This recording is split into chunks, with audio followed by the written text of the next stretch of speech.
रिया अपने गांव में होली के उत्सव की तैयारी कर रही थी। चारों तरफ रंग उड़ रहे थे, ढोल की थाप गूंज रही थी और बच्चे हंसते खेलते इधर उधर दौड़ रहे थे।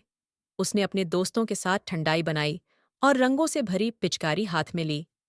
सालों बाद वो अपने परिवार के साथ इस त्योहार को मना रही थी और उसका मन हल्का था।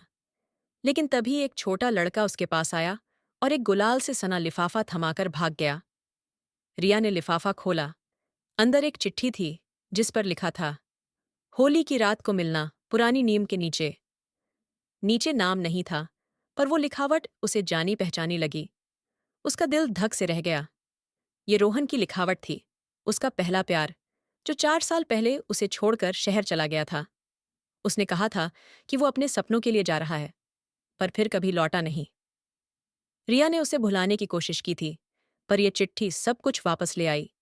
शाम ढलते ही होली की धूम बढ़ गई। रिया ने अपने दोस्तों के साथ रंग खेले, पर उसका ध्यान बार बार उस चिट्ठी पर जा रहा था। रात को जब सब थककर घर लौट गए, वो चुपके से नीम के पेड़ की ओर बढ़ी। वहां एक साया खड़ा था। रोहन था वो, पहले से थोड़ा पतला, चेहरे पर हल्की दाढ़ी, पर आंखों में वही चमक। उसने उसे देखते ही हाथ जोड़े और माफी मांगने लगा।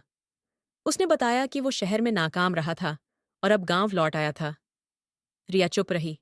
उसने देखा कि रोहन के हाथ में वही कंगन था जो उसने उसे सालों पहले दिया था। वो समझ गई कि वो सच में पछता रहा था, पर उसने उसे माफ करने से पहले सच जानना चाहा। रोहन ने कबूल किया कि उसने किसी और से सगाई कर ली थी, पर वो टूट गई। रिया ने चिट्ठी को रंगों में डुबोया और हवा में उड़ा दिया। वो चली गई, ये सोचकर कि कुछ सच रंगों की तरह उड़ जाने चाहिए।